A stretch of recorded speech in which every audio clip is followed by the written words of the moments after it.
America రష్యాలు బద్ధశత్రువులు. ఇద్దరూ కూడా వాళ్ళ వాళ్ళ లెక్కలు వాళ్ళు చూసుకుంటారు.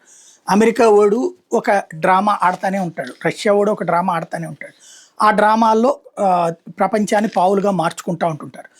అయితే వీళ్ళిద్దరూ బద్ధశత్రువులు కదా. యుఎస్ఎస్ఆర్ నుంచి ఇది రష్యా కిందకి మార్చినా మళ్ళీ రష్యాతో స్నేహ సంబంధాలు కొనసాగిస్తూనే ఉంటుంది అమెరికా. అదే సందర్భంలో రష్యా అధ్యక్షుడితో పిలిచి కూర్చోబెట్టి మాట్లాడుతూ ఉంటాడు.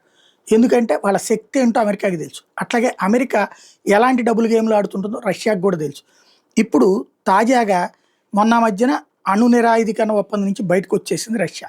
ఇప్పుడు రష్యా మరొక కీలకమైన అడుగులు వేసింది. 25 సంవత్సరాల అగ్రిమెంట్ అమెరికాకిను రష్యాకి మధ్యన ఉంది. ఏంటి అంటే ప్లూటోనియం, అణ్వాయుధాలు తయారు చేయడంలో కీలకమైనటువంటి మినరల్ అయినటువంటి ప్లూటోనియంని ఇంతవరకు రష్యా సప్లై చేస్తుంది. ఇకపైన అది సప్లై చేయబోమని ఆ ఒప్పందం నుంచి బయటికి వెళ్ళిపోతున్నట్టుగా ప్రకటించింది. తద్వారా అమెరికాకి ఇప్పుడు అణుబాంబుల తయారీకి పెద్ద సమస్య. అట్లని ఆగిపోదు, వేరే దేశాల నుంచి కొనుక్కుంటుంది.